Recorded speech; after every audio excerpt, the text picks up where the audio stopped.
நீலோத்தி பாடல் வந்து எந்த பக்கம் சோஷியல் மீடியால திரும்பினாலும் நம்மளால அந்த பாடல் வரிகளை கேட்க முடியுது. அதுக்கான எடிட்ஸ் பார்க்க முடியுது. நீலோத்தி வந்து இன்னைக்கு ஒவ்வொருத்தருடைய தாலாட்டு பொருள் மாதிரி ஆயிடுச்சு அந்த சொல்லுங்கிறது. அவங்க நெஞ்சோட அதை அணைச்சிக்கிட்டு பாடும்போது இன்ஸ்டாகிராமில் சமூக வலைத்தளங்கள்லாம் எடுத்து அதை தங்களுடைய குழந்தை மாதிரி எடுத்து வச்சு பாடி மீம்ஸ் ரீல்ஸ் எல்லாம் போடும்போது நம்ம ஒரு வேளை சரியாக செஞ்சுருக்கோங்கிற ஒரு மகிழ்ச்சியும் திருப்தியும் கொடுக்குது. திட்டமிடலாம் இல்லை. ஓகே, இதுக்கு என்ன சொல்லலாம்? அப்போ அது தானானா டியூன் இருக்குது, நீலப்பூவேன்னு எழுத முடியாது. அப்போ என்ன சொல்லலாம் சரி செல்லமாக நம்ம வந்து கண்ணே கனி முதலாம் கொஞ்சம் மாதிரி நீலோத்தின்னு சொல்லி பார்ப்போம் அப்படின்னு அதை ஆரம்பித்ததான் அந்த சொல்லு.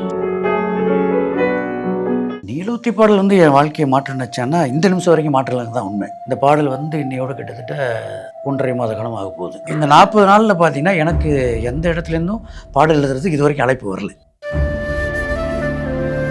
காற்றோடு பட்டம் போல எழுதி பாடல் எங்கெங்கேருந்தோ பாராட்டுகள் வருது, நிறைய பாராட்டுகள் வருது. ஆனால் வந்து பாட்டு வரல. பாட்டு வந்து பாராட்டுகள் செவியை நிறைக்கும், பாட்டு வந்து அதெல்லாம் பசியை நிறைக்கும். சரி பாடல் எழுதுவோம், ஒன்றும் வாய்ப்பு கிடைக்காது, ஏதோ கிடைச்ச வேலையை பார்ப்போம். திரும்பி பாட்டு எழுதுவோம், ஒன்றும் கிடைக்காது, கிடைச்ச வேலையை பார்ப்போம். இப்படி தான் நம்ம ஸ்ட்ரகிள் இன்னும் போயிட்டுருக்கு. இப்போவும் உங்கள் பேட்டி முடிஞ்சும் போய் ஸ்ட்ரகிள் தான் பண்ணணும் நான்.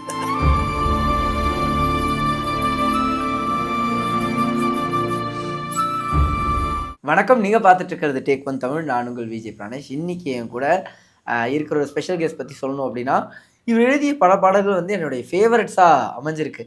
இவரை பற்றி நான் தெரிஞ்சுக்காடும் போது இந்த பாடல்கள்லாம் இவர் எழுதினதாங்கிற ஒரு இது வந்தது. இப்போ நீங்கள் சோஷியல் மீடியா ஓப்பன் பண்ண உடனே எந்த சோஷியல் மீடியா எடுத்தாலும் இவருடைய பாடல் இப்போ எல்லா பக்கமும் ஒலிக்கிறத பார்க்கும்போது ஒரு ஆர்டிஸ்ட்க்கு ஒரு ரெகக்னிஷன் கிடைக்குதுங்கிற ஒரு சந்தோஷம் எனக்கும் இருந்துக்கிட்டே இருக்குது. என் கூட இன்றைக்கி கவிஞர் சாரதி அவர்கள் இருக்காங்க. அவர்கிட்ட நிறைய விஷயங்கள் பேச போகிறோம். வாங்க பேசலாம். வணக்கம் சார். டேக் ஒன் தமிழ் நேயர்களுக்கும் ஒட்டுமொத்த மானுடம் போற்றுகின்ற அத்தனை பேருக்கும் வணக்கம். நான் பாடலாசிரியர் சாரதி. முதல்ல வந்து நான் உங்களுக்கு என்னுடைய நன்றியை தெரிவிச்சுக்கணும். காற்றோடு பட்டம் போல பாடலை போலவே நீலோத்தி பாடலையும் உங்களுடைய பாடலாக எடுத்து இன்றைக்கி சமூக வலைத்தளங்களில் கொண்டாடிக்கிட்டு இருக்கிறதுக்கு இந்த தருணத்தில் என்னுடைய நெஞ்சார்ந்த நன்றியை தெரிவிச்சுக்கிறேன். உங்களை சந்திக்கிறதுல எனக்கும் எங்கள் டீமுக்கும் ரொம்ப ரொம்ப சந்தோஷம். முதல்ல நான் கேட்கணும்னு நினச்சது, நீலோத்தி பாடல் வந்து எந்த பக்கம் சோஷியல் மீடியாவில் திரும்பினாலும் நம்மளால் அந்த பாடல் வரிகளை கேட்க முடியுது. அதுக்கான எடிட்ஸ் பார்க்க முடியுது. அந்த லிரிக்ஸை வந்து மென்ஷன் பண்ணி சொல்கிறத பார்க்க முடியுது. அதை கிரியேட் பண்ணவரா உங்களுடைய மனநிலை இப்போ எப்படி இருக்குது? படைப்பாளர்னால் எனக்கு அது மகிழ்ச்சி தான். எப்பொழுதுமே நம்மளுடைய படைப்பு வந்து மக்கள்கிட்ட போய் சேரும்போது அது எப்பொழுதுமே எல்லா படைப்பாளருக்குமே அது ஒரு மகிழ்ச்சியை கொடுக்கறது தான்.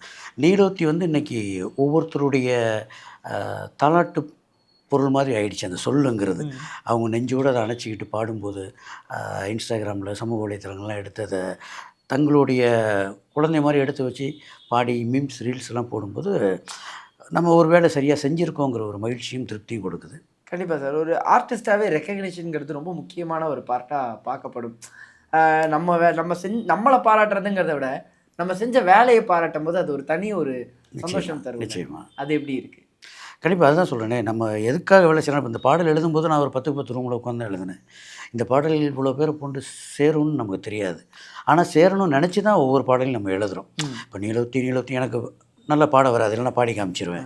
நானே அந்த பாடலை வந்து ஒரு 50 முறை 100 முறை இந்த சொல் வந்து எப்படி இருக்குது அப்படின்னு பாடி இது மக்கள்கிட்ட போய் சேரும்போது எப்படி சேரும், அல்லது இயக்குனரும் இசையமைப்பாளரும் இதை எப்படி எடுத்துக்குவாங்க அப்படிங்கிற பல எதிர்பார்ப்புகளோடு தான் ஒரு பாடல் எழுதி கொண்டு போய் அவங்கள்ட்ட கொடுப்போம். முதல்ல இயக்குனருக்கு பிடிச்சி, அடுத்து இசையமைப்பாளருக்கு பிடிச்சி, அப்புறம் மெல்ல அது வெளியில் வந்து எல்லோரும் கொஞ்சம் பிடிக்கும்போது சரி நம்ம ஒரு சரியான வேலை பார்த்துருக்கோம், நம்ம நினச்சது வந்து மக்களுக்கும் அது கனெக்ட் ஆகுது அப்படிங்கும்போது அந்த அங்கீகாரம் தான். இந்த அங்கீகாரத்தை தானே இவ்வளோ கஷ்டப்படுறோம் நம்ம. கண்டிப்பாக. அப்போ நம்ம ஒரு சிறு அறையில் உட்காந்து எழுதிய ஒரு சொல் வந்து இன்றைக்கி உலகம் முழுக்க எல்லாராலையும் பேசப்படுது, பாடப்படுது, சொல்லப்படுதுங்கும்போது அந்த மகிழ்ச்சி வந்து அளவில்லாதது தான் அது. கண்டிப்பாக. அந்த பாடல் எழுதப்பட்டது பின்னாடி இருக்கிற கதையும் நான் தெரிஞ்சுக்கணும்னு நினைக்கிறேன். அதாவது ஏன்னா இந்த பாடல் வந்து சாதாரணமாக ஒரு காதல் பாடலாக ஜென்ரலான வார்த்தைகள் மட்டும் கடந்து போகாமல் அந்த படத்துடைய மொத்த கதையும் கருவையும் உள்ளே வச்ச ஒரு விஷயமா இருக்குது. இது டேரக்டர் வந்து ஃபுல்லாக அதை நரேட் பண்ணாமல் இருந்திருக்காரு. ஸோ அது பின்னாடி இருக்கிற விஷயம் பற்றி நிச்சயமாக நீலோத்திங்கிற சொல் உருவாகிறதுக்கு காரணமே அந்த கதை தான். கதையும் இசையும் தான். இயக்குனர் எனக்கு வந்து கதையை முழுமையாக சொன்னார். ஓகே. இந்த எங்கேருந்து அதை ஆரம்பிக்கிறாங்க, நீங்கள் எல்லாம் படம் பார்த்துருப்பீங்க. அந்த நீதிபதி அரசர்கிட்ட கலையும் அப்துல்லும் பேசிட்டு வெளியில் வந்து அந்த விக்ரம் பிரபு கதிரவன் கேரக்டர் வந்து கட்டி பிடிச்சி சார் அழுகிற இடத்துலேருந்து தான் அந்த பாடல் ஆரம்பிக்குது. அங்கேருந்து ஒரு பயணம், அவர் ஒரு நம்பிக்கை தரக்கூடிய சொல்லாக இருக்கணும், காதலுடைய அந்த வழியும் உள்ளே இருக்கணும், அவருடைய எதிர்பார்ப்பும் இருக்கணும், கூடவே அந்த அவர்களுக்கு உதவி செய்த நல்லவர்களை பற்றிய ஒரு சின்ன குறிப்பும் இருந்தால் நல்லாயிருக்கும் அப்படிங்கிற மாதிரி தான் இயக்குனர் அதை சொல்லியிருந்தார். அடுத்த கட்டத்துக்கு போனீங்கன்னா இசை. ஜஸ்டின் சாரோட இசை மெட்டு வந்து அப்படி இருந்தது. அது கேட்கும்போது அவ்வளோ ஒரு மெலடி. அது நான் ஏற்கனவே போன நேர்காணலே சொல்லியிருக்கேன். ஜஸ்டின் சாருடைய மனசு மாதிரி இருந்துச்சு அந்த மெலடி அப்படின்னு. ரொம்ப அற்புதமாக இருந்துச்சு. அப்போ நம்ம அடுத்த கட்டத்துக்கு அந்த கதை நமக்கு கேட்குது, சில சொற்களை கேட்குது. அப்போ அப்துலும் கலையரசியும் வந்து மாற்று சமுதாயத்தை சேர்ந்தவங்க. 2 பேருக்கும் முன்னாடி மதம் இல்லை, சடங்கு இல்லை, சமயம் இல்லை, அன்பு மட்டும்தான் இருக்குது. வள்ளுவர் சொல்கிற மாதிரி அன்பின் வழி இது உயிர்நிலை தான். அவங்களுக்கு முன்னாடி இருக்குது அது மட்டும்தான் இருக்குது. அதுக்கு பின்னாடி நடக்க போகிற எந்த விபரீத விளைவுகளும் அவங்களுக்கு தெரியாது. நாம் நல்லா இருப்போம், கல்யாணம் பண்ணிக்கும் அப்படிங்கிறது தான். ஸோ அவங்களுக்கு வாழ்க்கையில் ஒரு சின்ன விஷயம் ஏற்படுது. அதில் அப்துல் வந்து ஒரு விசாரணை கைதியாக போகிறாரு. 5 வருஷம் அவருக்கான நீதி கிடைக்கவே இல்லை. ஆனாலும் அதை பற்றிய ஒரு குறைந்தபட்ச சிந்தனை கூட இல்லாமல் நம்ம விடுதலை ஆயிடுவோம்னு அவர் போயிட்டுருக்காரு. அந்த ட்ராவலில் ஒரு கதிரவன் ஒரு அறம் சார்ந்த ஒரு மனிதனை சந்திக்கிறாங்க. அவர் எடுக்கிற ஒரு முயற்சி இப்போ இவ்வளவும் உள்ளே இருக்குது. இப்போ நம்ம எல்லாத்தையும் சொல்லணுங்கும் போது எனக்கு வந்து நான் கிராமப்புறத்தில் வளர்ந்த மாதிரி நிறைய அந்த பூக்கள், நீல நிற பூக்கள் நிறைய பார்த்துருக்கேன். அது முக்கியமாக அந்த நீளமாக நம்ம கையில் எடுத்தது காரணம் இப்போ நம்ம பேக்ரவுண்ட் கூட நீளமாக தான் இருக்குது. ஏன்னா எல்லா இடத்துலையும் நீளம் இருந்தால் நல்லா தான் இருக்கும்.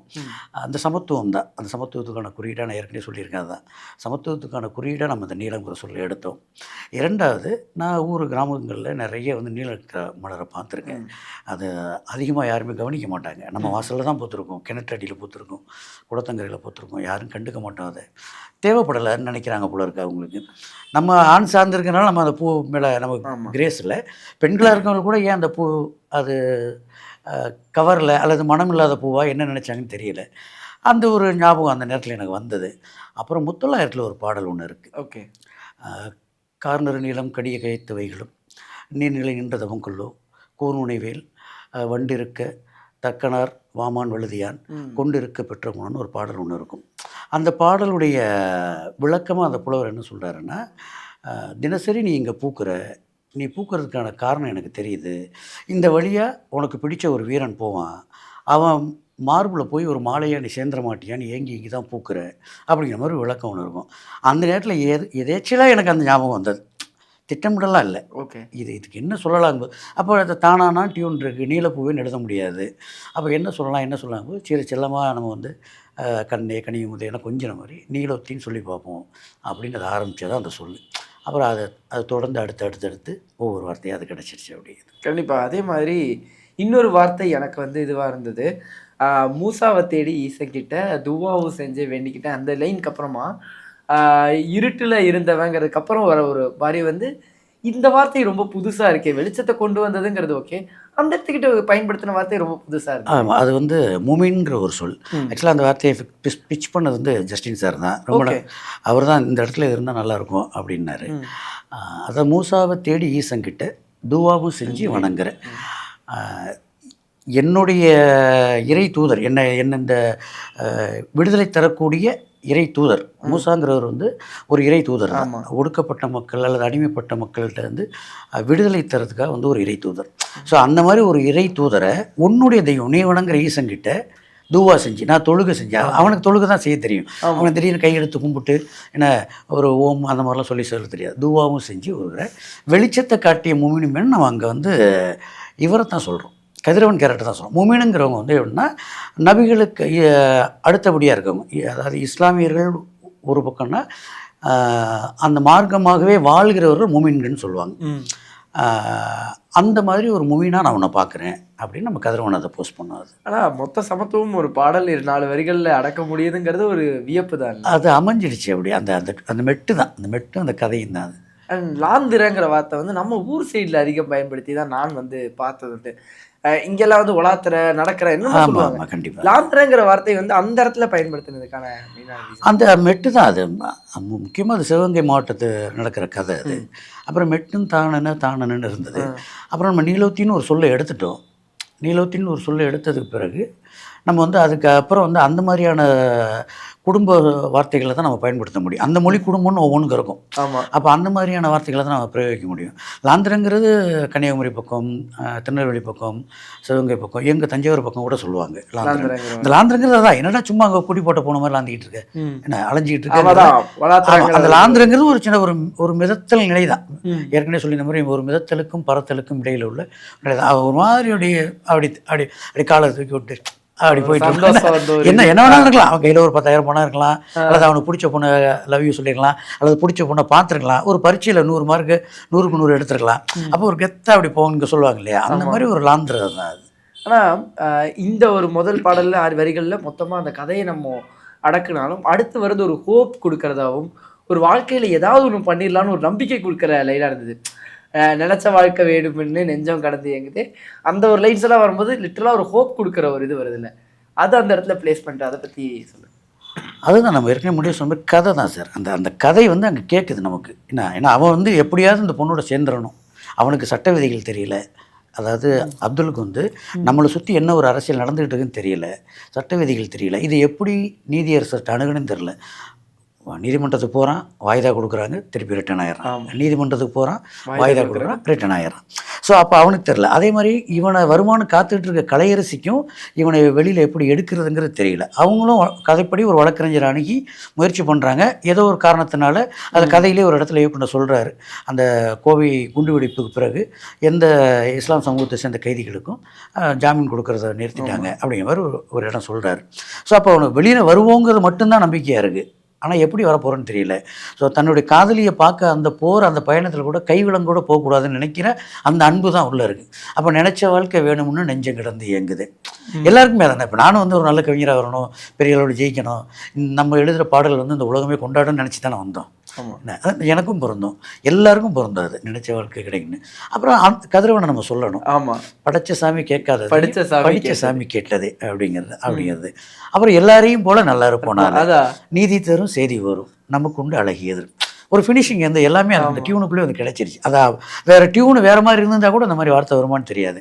அது ஜஸ்டின் சாருடைய அழகான டியூனு, சுரேஷ் சாருடைய அருமையான கதை, அது ரெண்டும் அப்படி கொண்டு சேர்த்துருச்சு. கண்டிப்பாக. ஆனால் நான் ரொம்ப நாளுக்கு அப்புறமா ஒரு பாடலில் வந்து ஒரு பாடல் வரிகளில் படத்துடைய மொத்த கதையோட சுருக்கத்தையும் சொல்லி நான் பார்த்தது வந்து ரொம்ப நாளுக்கு அப்புறம் இது அமைஞ்ச மாதிரி எனக்கு இருந்தது. நம்ம பருத்தி வீரன் கூட எக்ஸாம்பிளாக எடுத்துக்கலாம். அதில் வரும், நீ கொன்னா கூட குத்தம் இல்லை, நீ சன்னா சாகும் இந்த புள்ள. படம் பார்க்கும்போது நமக்கு தெரியாது அதுதான் சொல்ல வராங்கன்னு, பட் அதை வந்து இறுதியில் நம்மளால கனெக்ட் பண்ணிக்க முடியும். ஸோ இந்த படத்துலையும் அந்த ஒரு விஷயம் அமைஞ்ச மாதிரி இருந்தது. இது தானாக அமைஞ்ச ஒரு விஷயமா இருந்ததா, இது ஒரு காலாகவும் இருந்தது? இது தானாக அமைஞ்சது தான் சார். ஒரு திட்டமிட்டலாம் நம்ம செய்கிறதில்ல பாடல். இது காரணம் நம்முடைய மூதாதையர்கள் முன்னோர்கள் போட்டிருக்க பாதை தான். கண்ணதாசன் ஐயா காலத்திலேருந்து, உடுமலை நாராயண ஐயா காலத்திலேருந்து, இப்போ சமகாலத்தில் எழுதிட்டுருக்க எல்லா பாடலாசிரியருமே கதை சார்ந்த பாடல்களுக்கு கதைக்கான வரிகளை வந்து பயன்படுத்திகிட்டே இருக்காங்க. நான் முன்னோர்கள்னு சொல்கிறது பார்த்தீங்கன்னா, இப்போ நீங்கள் ஆண்டாள் பாசத்தெல்லாம் பார்த்தீங்கன்னா, ஒரு பாடல் எடுத்துக்கிட்டிங்கன்னா, ஓங்கு பெரிய சென்னல் ஊடு கயலுகளை பூங்கோதையும் போதின் வண்டு பெருவண்டு கண் படுப்ப அப்படின்னு ஒரு சொல்ல இருக்கும். அதாவது என்னென்னா, பாடலாக சொல்லாமல் அந்த பாடல்லையே ஒரு பெரிய சென்னல், ஒரு நெல், அந்த நெல்லுக்குள்ளே மீன்கள் விளையாடும். பக்கத்துலேயே பார்த்திங்கன்னா தாமரை மலர் மேலே ஒரு வண்டு கண் தூங்கி படுத்திருக்கும். அதாவது பொறிவண்டு கண் படுப்ப அப்படின்னு எழுதியிருப்பாங்க. அதாவது கிருகிருன்னு சுறுசுறுப்பாக இருக்கக்கூடிய எறும்பு மாதிரி இருக்கக்கூடிய ஒரு வண்டு கூட தூங்கிட்டு கிடக்குமா. ஏன்னா நாடு வளம் சுழிஞ்சு கிடக்கு, நல்லா இருக்குது நாடு, என்ன இப்போதைக்கு சாப்பிட்டோம் தூங்குவோம், அடுத்து பார்த்துக்கலாம். அப்போது நெல்லையும் ஒரு இப்போ நம்ம மாப்பிள்ளை சம்பாலாம் சொல்லுவாங்க, ஒரு இடுப்பு உயரம் இருக்கும், ஆள் உயரம் இருக்குவாங்க. அந்த மாதிரி அன்னைக்கும் அந்த ஆள் உயர சென்னலுங்கிற அந்த ஓங்கு பெரிய சென்னலுங்கிற வரியிலேயே அந்த நெல் எவ்வளோ உயரம் இருக்குன்னு நமக்கு தெரிஞ்சிடுச்சு. அடுத்து ஊடே கையில் விழுங்கும் போது மீன் அதில் துள்ளி விளையாண்டுக்கிட்டு இருக்கு. அப்போ நீர் நிறைஞ்சும் அந்த சென்னல் கீழே இருக்கு. இப்போ எவ்வளோ காட்சி படிமங்கள் அதுக்குள்ளே வந்துடுது. நம்ம வெறும் வார்த்தைகளாக இல்லாமல் நம்ம விஷுவலைசேஷன் ஒன்று பண்ணிக்க முடியும். அப்போ என்னுடைய பாடல்களை வந்து இயல்பாகவே நான் அப்படி பயன்படுத்திட்டு தான் இருக்கேன். முதல் பாடல்லேருந்து ஓஷலாவிலேருந்து எல்லா பாடல்லையுமே பார்த்தீங்கன்னாலும் அந்த இயக்குனர் சொல்கிற கதையை நேரடியாக நம்ம சொல்லக்கூடாது. அதே நேரத்தில் அந்த பாடலில் அந்த கதையுடைய பின்புலம் இருக்கணும். அது அவங்க காட்சிப்படுத்துறதுக்கும் எளிமையாக இருக்கணும். ரொம்ப வந்து அருண்செய்ட் பொருள் மாதிரி விளக்கம் கொடுக்குற மாதிரிலாம் இருக்கக்கூடாது. எளிமையாகவும் இருக்கணும், புதுமையாகவும் இருக்கணும், காட்சிப்படுத்துகிற மாதிரி இருக்கணுங்கிறத நான் அது ஆரம்பத்துலேருந்து முயற்சி பண்ணுறேன். இன்னும் அது சரியாக வந்துக்கிட்டு இருக்குன்னு நினைக்கிறேன். கண்டிப்பாக. ஆனால் ஒரு லிரிசிஸ்டாக இந்த ஒரு சந்தேகம் வந்து எனக்கு என்னென்னா, ஜென்ரலாகவே ஒரு லிரிசிஸ்ட் கிட்ட ஒரு டேரக்டர் கதை சொல்லும்போது மொத்த கதையும் நரேட் பண்ணி தான் அந்த லிரிக்ஸ் வாங்கப்படுமா, இல்லை ஒரு பர்டிகுலர் சுச்சுவேஷன் சொல்லி இந்த இடத்துக்கு தான் எனக்கு வேணும்னு சொல்லப்படும்? சில இயக்குனர்கள் வந்து முழு கதையும் சொல்லிடுவாங்க. ஓகே. இப்போ நம்ம 2 பாடல் பண்ணுறோம் அல்லது முழு பாடல், ஒரு படத்துக்கான முழு பாடலும் பண்ணுறோன்னா ஒரு நாள் உட்காந்து மொத்த கதையும் சொல்லிடுவாங்க. சில இயக்குனர்கள் பர்டிகுலராக ஒரு பாடல் தான் எழுத போகிறீங்க அப்படின்னா அந்த பாடலுக்கு உண்டான சூழல் மட்டும் சொல்லுவாங்க. அது ஒரு காதல் பாடல்னா ஒன்று நார்மலான ஒரு காதல் பாடல், ஒன்றும் இதில் பெருசாக செய்ய வேண்டியதில்லை. நீ இருக்க நான் இருக்கேன், நம்ம 2 பேரும் இப்படி இருப்போம் அப்படி இருப்போம் அப்படிங்கிற மாதிரி பாடலாக இருந்தால் ஒரு லவ் சாங் சார், ஒரு பெப்பியான ஒரு வார்த்தையை போட்டு ஒன்று பண்ணுங்கன்றுவாங்க. ஓகே. இப்போ நீலோத்தி மாதிரியான ஒரு சுச்சுவேஷன், இப்படி ஒரு இந்த காதலுக்குள்ளே ஒரு பிரச்சனை இருக்குது, இது சேருவாங்க அப்படின்னா அதுக்கு முன்னாடி இருக்கிற ஒரு 5 நிமிஷம், பின்னாடி இருக்கிற ஒரு 5 நிமிஷத்தை எக்ஸ்பிளைன் பண்ணிவிட்டு இந்த இடத்துல இப்படி பாடல் வேணும்பாங்க. இப்போ நான் ஐயத்தில் எழுதும்போது பார்த்தீங்கன்னா மொத்த கதையுமே சொல்லிட்டார். அது ஒரு பாடல் தான் நம்ம எழுதுறதுக்கு வாய்ப்பு இருந்தது. அந்த ஒரு பாடலுக்கு மொத்த படத்தோட கதையை 2 மணி நேரம் அவர் சொன்னார், மந்திரமூர்த்தி சார். ஓகே. ஏன்னா அந்த மொத்த கதையும் அந்த இடத்துல தான் வந்து அந்த இடத்துல வருது என்ன. அப்போ எவ்வளவுக்களவு ஒவ்வொரு வரியிலையும் அந்த கதையோட இன்புட்டை நீங்கள் நம்ம ஏற்றும்போது தான் அது ரீகலெக்ஷன். இப்போ நீங்கள் சொன்னீங்க இல்லையா, பருத்திவரன் உதாரணம் காட்டி, நீ கொன்னா கூட குத்தம் இல்லை, நீ சொன்னா சாக்கு இந்த படம். அப்போ ரீகலெக்ட் பண்ணுறதுக்கு அந்த பாடல் வரிகள் வந்து உபயோகப்படும். பொதுவாகவே பாடல்ங்கிறது அதுதான் சார். இயக்குநர்களால் சில விஷயங்களை படம் முழுக்க சொல்ல முடியாது. அப்போ அந்த பாடல்களில் அந்த 3 நிமிஷ பாடல்களில் 4 நிமிஷ பாடல்களில் அதை நம்ம கேட்குறவங்கள்ட்ட கடத்திட்டு போயிடலாம்.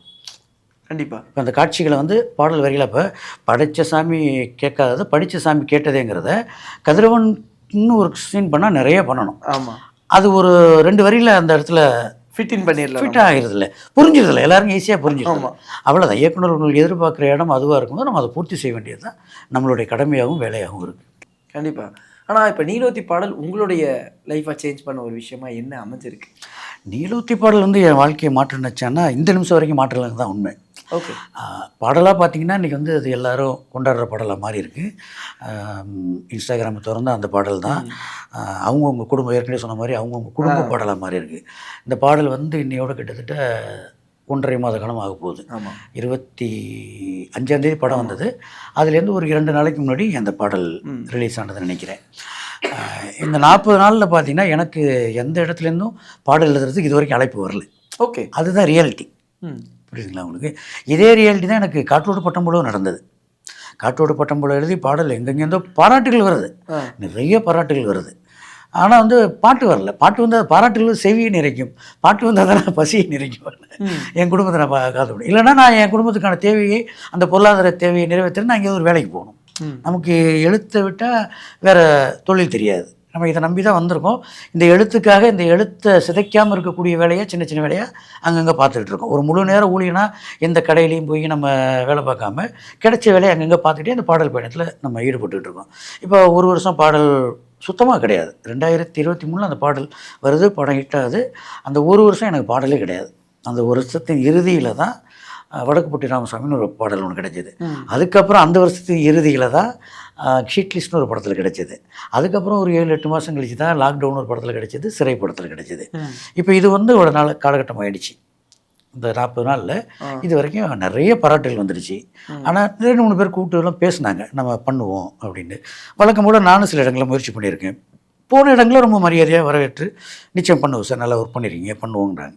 ஆனால் பாடலாக நான் எழுதி ஒரு பாடல் இந்த கேப்பில் எழுதி ரெக்கார்டிங் ஆகிடுச்சுன்னு பார்த்தா ஒன்றும் கிடையாது.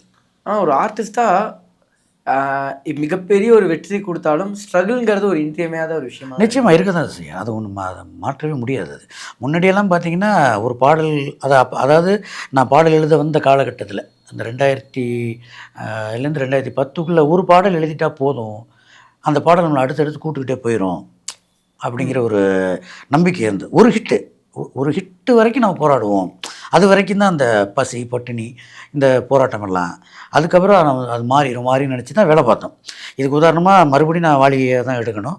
ஏற்கனவே ஒரு நேர்காணல் கூட சொல்லியிருக்கேன். அவர் பாடல் எழுதுகிற வாய்ப்பு கிடைக்காத முன்னாடி வரைக்கும், விஸ்வநாதன் ஐயா அவர்களை சந்திக்கிறது முன்னாடி வரைக்கும் எனக்கு சோற்றுக்கு நேரம் இல்லை. விஸ்வநாதன் படத்தில் பாட்டு எழுந்த பிறகு சோறு திங்கிறது நேரம் இல்லைங்கிற மாதிரி ஒரு விஷயத்தை பதிவு பண்ணியிருப்பார். இதே இதை நாமத்துக்குமாரன்னு ஒரு இடத்துல சொல்லியிருப்பார். ரன் படத்தில் தேரடி வீதியில் தேவதை வந்தா அந்த பாடல் வந்து வெளிவந்து அது பாடல் ஹிட்டுன்னு மக்கள்கிட்டேருந்து ஒரு ரிஃப்ளெக்ட் வர்ற வரைக்கும், அதுக்கு முன்னாடி வரைக்கும் அவருக்கு ஒன்றும் பெரிய நிறைய பாடல் இல்லை. ஆனால் அன்னைக்கு அந்த பாடல் வெளிவந்த அன்னைக்கு மட்டும் அவருக்கு 27 படத்துக்கு பாடல் எழுதுறது டியூன் போணுச்சான். அப்பா! அன்னைக்கு கூட உங்களுக்கு வாட்ஸ்அப்லாம் கிடையாது, கேசட்டு தான். நான் கேசட்டில் தான். இன்றைக்காவது உடனே ஃபோன் பண்ணலாம், பேசிவிட்டு உடனே வந்து ஒரு வாட்ஸ்அப்பில் ஷேர் பண்ணலாம், மெயிலில் ஷேர் பண்ணலாம். அன்றைக்கி தேடி தான் போய் கொடுக்கணும். 27 படத்துக்கு அன்றைக்கி மட்டுமே ஒரு பாடல் எழுத வாய்ப்பு வந்ததாக சொல்லுவார். அப்போ இதெல்லாம் கேட்டு நம்மளும் கேட்டு சரி நம்மளும் ஒரு ஹிட் பாடல் கொடுத்துட்டோம்னா நமக்கு நிறையா வந்துடும், அப்புறம் நம்ம லெவல் மாறிடும். லெவல் மீன்ஸ் நான் சொல்கிறது நம்மளுடைய பொருளாதார நிலைமை மாறிடும் அப்படின்னு. ஓஷலா வந்து ஹிட்டு தான். ஆமாம், எல்லோரும் ஹிட்டு தான். ஆனால் வந்து அடுத்த பாடல் கிடைக்கல. அடுத்த பாடல் வந்து ஒரு இந்த மாதிரி கேப்பில், ஆனால் ஒரு 6 மாதம் ஒரு 8 மாதத்தில் அடுத்தடுத்து படங்கள் கிடைச்சிது. ஆனால் அந்த படங்கள்லாம் ஒரு பெருவாரியான வணிக ரீதியாக வெற்றி பெறாத படங்களாக இருந்ததுனால அந்த பாடல் வந்து ஒரு சில பாடல் போய் சேர்ந்தாலும் நான் போய் சேரலை. அப்புறம் இந்த மாதிரியான இன்ஸ்டாகிராம் சமூக வலைத்தளங்களுடைய ஆதிக்கம் அன்றைக்கி அதிகமாக இல்லாதனால எடுத்து யாரும் அதை பற்றி பேசலை. ஒருவேளை அன்னைக்கு இந்த மாதிரியான சூழல் இருந்து பேசியிருந்தாங்கன்னா எனக்கு இன்னும் கொஞ்சம் அதிகமான பாடல்கள் கிடச்சிருக்குமோ அப்படிங்கிற ஒரு எண்ணம் உண்டு. நம்ம அதுக்கப்புறம் எழுந்த கம்மன் கழகம் பாடலாக இருக்கட்டும், மன்னர் வகைரா பாடலாக இருக்கட்டும், பட்டத்து யானை பாடலாக இருக்கட்டும், எல்லா பாடல்லையும் காற்றோடு பட்டம்புழுவுக்கு என்ன உழைச்சதமோ, நிலத்துக்கு என்ன உழைத்தமோ அதே உழைப்பு தான் அங்கேயும் கொடுத்துருக்கோம். எல்லாத்துலேயும் நம்மளுடைய அந்த சின்ன சிக்னேச்சரை அங்கங்கே பதிவு பண்ணிட்டு தான் வந்திருக்கேன். இப்போ எடுத்து பார்த்தா நம்மளுடைய ப்ரீவியஸ் பாடலை எடுத்து பார்த்தாங்கன்னா, ஓ இல்லை அவர் அப்போலேருந்து அப்படி தான் பண்ணிட்டு வந்திருக்காரு அப்படிங்கிறத கொஞ்சம் புரிஞ்சுக்குவாங்க. ஆனால் அன்னைக்கு வந்து அது நமக்கு அங்கீகாரமாக படலை. சரி பாடல் எழுதுவோம், ஒன்றும் வாய்ப்பு கிடைக்காது, ஏதோ ஒரு கிடைச்ச வேலையை பார்ப்போம். திரும்பி பாட்டு எழுதுவோம், ஒன்றும் கிடைக்காது, கிடைச்ச வேலையை பார்ப்போம். இப்படி தான் நம்ம ஸ்ட்ரகிள் இன்னும் போயிட்டுருக்கு. இப்போவும் உங்கள் பேட்டி முடிஞ்சும் போய் ஸ்ட்ரகிள் தான் பண்ணணும் நான். அண்டு ரியலாகவே சொல்கிறேன், இந்த ஒரு நீலோத்தி பாடல் நீங்கள் எத்தனை நாள் நம்பின ஒரு விஷயத்த வாழ்க்கையை மாற்ற ஒரு விஷயமா அமையணும். இதுக்கப்புறம் இவ்வளவு ஹிட்டுக்கு அப்புறம் அது மாறி நீங்கள் ஆசைப்பட்ட மாதிரி தொடர்ந்து உங்களுக்கு பாடல் வந்து உங்களை வந்து நாங்கள் முழு நேரம் ஒரு லிரிசிஸ்டாக மட்டும் பார்க்கணும் அப்படிங்கிறத நாங்களுமே ஆசைப்படுறோம். அந்த பாடல் எப்படி வந்து பலருடைய வாழ்க்கையை மாற்றுற மாதிரி ஒரு விஷயமா இருக்கும், உங்களுடைய வாழ்க்கையை மாற்ற ஒரு பாடலாகவும் அந்த பாடல் இருக்கணும்னு ஆசைப்படுறோம். இந்த ஒரு பேட்டிக்கு ரொம்ப ரொம்ப நன்றி. ரொம்ப நன்றி. உங்களுடைய அன்புக்கும் வாழ்த்துக்கும். அதை குறிப்பாக சொன்னீங்க, முழு நேர லிரிக்ஸிஸ்டாக. எனக்கும் அதான் ஆசை. பாரதியார் சொன்ன மாதிரி எமக்கு தொழில் கவிதை அப்படிங்கிற மாதிரி இதை நான் தொழிலாக தான் எடுத்துகிட்டு வந்திருக்கேன். இந்த தொழிலாக எடுத்துகிட்டு வந்த இந்த வேலையில் அறம் சார்ந்து இயங்கணும்னு ஆசைப்பட்றேன். உங்கள் எல்லாருக்கும் என்னுடைய நன்றியை தெரிவிச்சுக்கிறேன்.